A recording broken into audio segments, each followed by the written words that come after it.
So, what are pings? How do they connect to our intuition and how do they connect to our manifestation? So, in the TBM manifestation process, you need three things in motion: expanding, unblocking, aligned action. And when it comes to aligned action, it's often those little subtle whispers that are saying, start the podcast, break up with that boyfriend, go on that date night, or move cities, set the boundary with that person. That person's not aligned for you anymore. There are these very subtle things that kind of pop in that help to guide our aligned action. They are our intuition speaking to us, our wisdom, our higher self, the universe, source, whatever you like to think of it as. But it is this highest self knowledge that is dropping into you that is trying to shift your reality towards your highest good and what you're manifesting. So at TBM, we call this intuition pings. And Lacey coined this term because it is literally how it pops into your mind. It is like ping.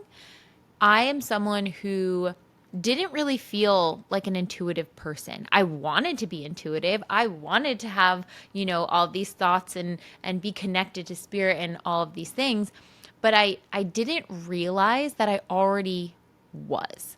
And what I mean by that is those little tiny messages that are in your soul that are kind of bubbling up, they sometimes aren't even that loud. You could almost mistake them for like an intrusive thought or a random idea and discredit them.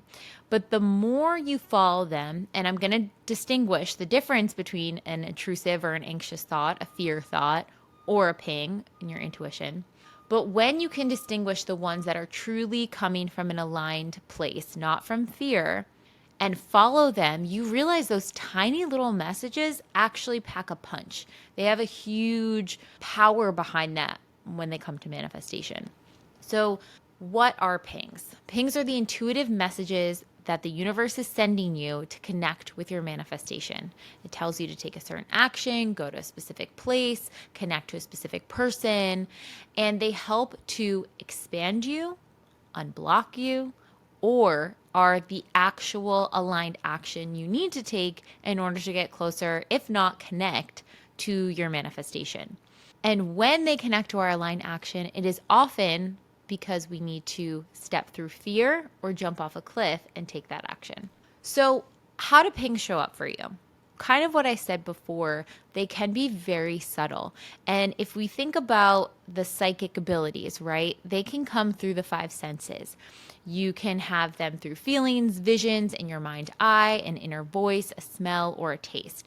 They can even be that deep inner knowing where it's just like, I don't have the words, it's not a voice in my head, but I just know this is what I'm meant to do. Or you see a visual place, or maybe you smell a certain scent that reminds you of something and it's drawn to that. And maybe it's a soft, subtle voice in your head that's just kind of calling you and pinging you a certain way. They can come through differently at different times. So you want to start to get curious if you haven't connected with your intuition and your pings yet. If you don't even consider yourself an intuitive person, start to notice those subtle draws of what actions you should take in certain scenarios. I remember talking to my fiance Daniel about this. He's like, yeah, I have gut instincts. I'm like, those are your pings. And the more he started to recognize them, write them down, and understand the difference between a ping and a fear thought, or, our inner child in the driver's seat trying to get its needs met in a different way, and actually follow them, he would see incredible results. And obviously the community has as well. So I'm going to go through a ping checklist on how to spot it. If it's a ping, which means it's your intuition, it's going to feel clear and direct. It will feel like a calm knowing. There won't be a trigger or strong emotional reaction around it. It won't be like, oh my God, it's so scary, I have to do this. You might have fear when you go to take action, like if you're stepping through fear to set a boundary for the first time. But there is this sense that like, oh, this might be scary, but I have to do this. This is for my highest good. It's not a fear mongering, like if you don't do this, something bad will happen. It will not come through like that. And it will lead you towards your high self-worth decisions. It will never lead you back down to a low self-worth pattern you're trying to break or an old habit. So if you think you're getting a ping to text your ex, probably just a fear or an intrusive thought or an anxious thought. It's not actually leading you back towards your ex. And the last piece to kind of note here is that a ping might sometimes not logically make sense. It might feel random or scattered. Sometimes my pings are like, go to this coffee shop. I'm like, what the heck does that have to do with my manifestation, my self worth? I don't really understand. So it's important that even if you can't follow your ping in the moment, jot it down and you come back to it and you try to follow it and note what happens when you follow that. Now, it's a test, or it's your inner child running the show, or it's going back to a pattern that you've settled for in the past. If it impedes on a boundary you've set for yourself, so ping will not ask you to cross your own boundary. If you feel shame or embarrassment around it, that's likely a test. If it makes you settle or feel small, again, the going back to your ex, if you already decided this relationship is not for me, it's not going to make you go backwards into something like that. Now, it's a compulsion or an anxious thought or intrusive thought if it is leading to a low self-worth pattern you're trying to break. So let's say you're trying to stop eating cookies at night and then you're like, oh, but I really want the cookies. That is not a ping. That is just probably your body craving the sugar that you usually feed it. It's just that compulsive energy that's trying to go back to the habit. When you're in the cycle of breaking the habit, you want to go on the path of least resistance, which is the path that you've been on before, where you were doing the habits you don't like. A ping is not going to lead you back to those habits. A ping is going to lead you to something that's towards your higher self.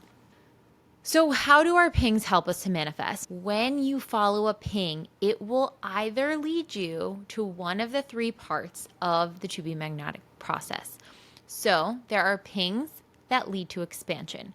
And what does that mean? It allows you to think of yourself differently. It allows you to feel a stronger sense of self-worth. It allows you to see to believe what you want is possible. It gives you, sometimes it leads to expansion of a trust muscle that you are working with the universe.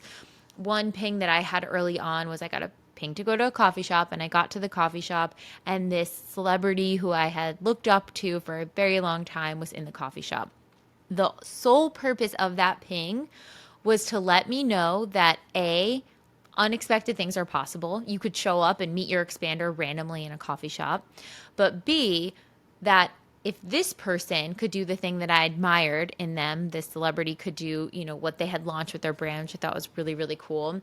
I could do my own version of it, right? I could have my own career that I felt just as passionate about and speak in the public eye. And the fact that we were going to the same coffee shop in a weird way felt like it put us on equal footing. And so that was a small moment of expansion. So many times I get pings of expansion for joy, for the joy of right now, for the joy of the moment, almost like pings to boost my mood.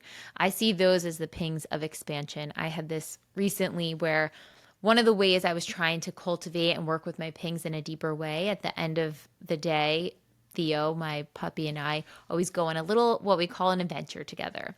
I would try to really sit and say, okay, universe, where should we go? What park should we go to? What hiking trail? Should we go to the beach? Give me a ping in the space we should go. And I would follow it every single night.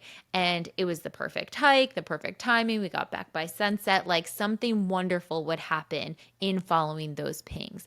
And now it helped open the door of communication to those pings because now I know what it feels like to follow it to go to a certain location versus another. And those are a lot of pings of expansion. And some of them were even pings of unblocking, which is the second option. So pings that lead to unblocking is really pings that lead to that lightning bolt moment of like, oh my gosh, I understand why this connects to this and this is my root block. Or, oh my gosh, I actually no longer feel this thing that was tripping me up before. And I have a really good example from our members. She writes, I wanted to share a major unblocking moment I had recently related to money, which I know connects to love. So I got a new therapist because the one I had for 10 years, I know, was just not honoring my time and made me feel disrespected like an ex in the past did. I told myself I could never be with another therapist because I knew my old one for 10 years, but I knew that I deserved better. Anyways, in our first session with her new therapist, which is the intake where she asked me questions, I unblocked the exact reason why I don't bring money in like how I want to, because I felt undeserving of the money I had growing up. I was like, holy shit, I just figured out my money block. If I don't feel deserving of the money, then how can I get the love I desire and deserve? I'm still going through the challenge, but from a career perspective, this has changed things. And I think this is really important to clock as a ping. She knew for a while, it sounds like, that her therapist was not the person she needed to be working with at this time. And when she followed that ping and took the action and found a new therapist, immediate reward, immediate clarity, immediate lightning bolt moment of like, oh my gosh, when I followed this ping, it actually led me to the perfect therapist who's going to give me that space or format or just a new way of thinking. So I understand that my money block isn't that I'm just not deserving of money. It's that I didn't feel deserving of it as a child. And now as an adult, I still don't really feel deserving of it. And I don't feel deserving of the love and connection that come with that as well. So that's one for unblocking. Now, the last one is pings that lead to aligned action. These can go from small to big. So these are the pings that are asking you to take a very specific action, oftentimes jumping off a cliff in some way, stepping through major fear, clearing major space, putting yourself out there. And they are the big pings that keep coming over and over and over again. When you follow pings, obviously you're taking aligned action.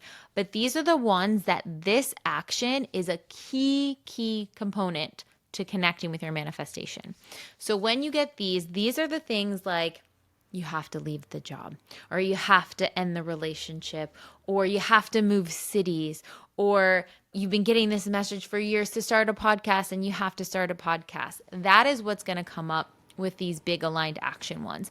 And in following them, it is like a snowball of everything you want with your manifestation on the other end.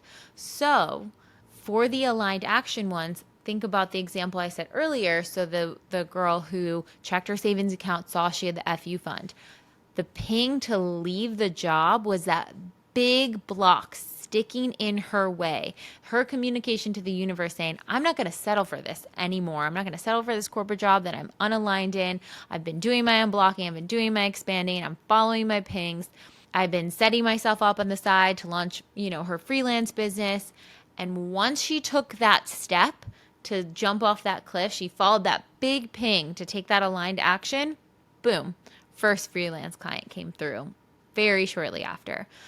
The other thing to think about here is, I know this can be like, okay, there's a lot of different angles all the pings could take.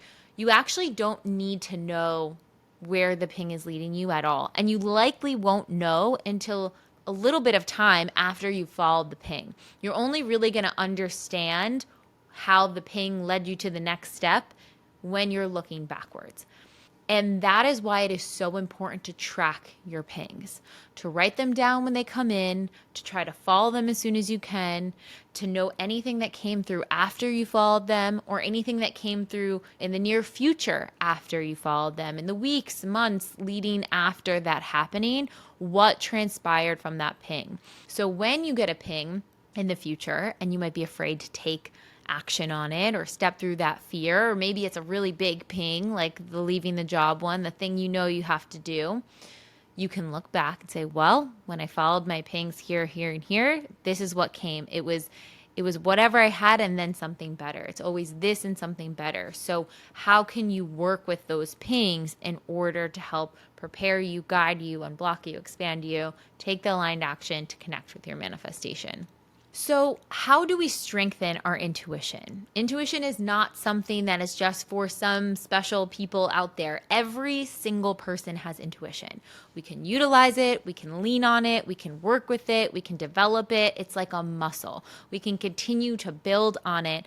And what we're building on is that trust with self. One of the best ways to do that is be your own safe and secure resource and building up your intuition and building up that trust muscle that you can listen to your instincts, you can listen to your gut. You don't have to outsource that to other people. You can if that feels good, but you also have that resource within you. That is going to give you that self-worth that, okay, I have the tools within me to be able to guide myself through life. So how do you strengthen your intuition? Slow down. Regulate the nervous system. When we can start to slow things down, not fill our day, crowd our day with a million one things to do, even taking 5 minutes, 10 minutes of just present breath.